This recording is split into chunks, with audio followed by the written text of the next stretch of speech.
Now, if you put this in the water right side up, most of the time they inflate right side up.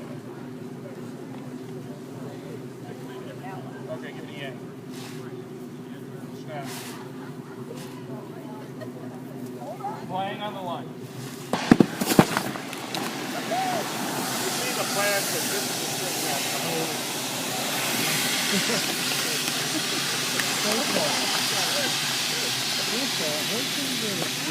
Poor baby. If you're going to put him in there, you might want to trim his toenails. Yeah, they need it right now. See this? Gulp and the Gulf through that. What's that? Now see this little diagram here? Can you zoom in on that? Lake Michigan, you guys shouldn't be going out. Oh, it's a lifesaver. Life-saving ring. The weather, as Haven't you quite have figured summer out how to weather get up it there, out of you here. have lines fall. That's not a good day to travel either. So you seem pretty interested in this. Well, if you're going to go offshore, because we have a sailboat, so we're more likely to go offshore than some of the power boats will.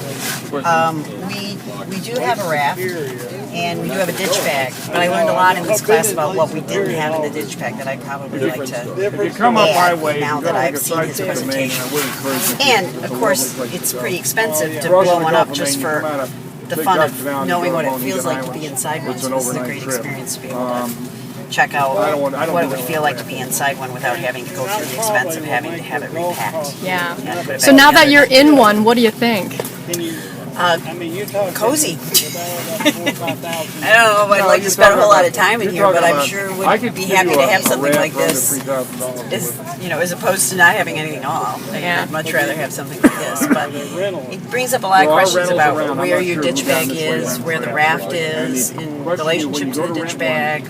Be sure to discuss how do I get this How many of our crew, unless our you kids have who are aboard with deployed it us, like would this, know the things and about how to taking a flare deploy it, package how to out, get into you it, can't ship it. how to flip it over if it landed My in the guys water go to upside school down. All every these 18 things months seem to be for, safety concerns DOT, that probably the, should be addressed with any typical crew government member that's buildings. aboard that's visiting the There's all boat sorts of if you're numbers you gotta offshore put on a box, and and you gotta sign the going to be waiver doing and any amount of time away from it. Yeah, better to be prepared than not. Because we're pretty good at going through emergency routines with crew members when we're offshore CO2 canister in terms of the you boat can't ship a and fire what happens extinguisher, that's a hazmat within item. the boat. But this is To me, another it's whole a- I thing. mean, If you have to get off we were- the boat, and you making can't sure ship that the flares crew and a fire understands extinguisher in the same how package. something like this Well, works Jesus, this is and made to order. They how get one. everybody would be prepared to take care of themselves in this kind of situation, not just the captain. I was checking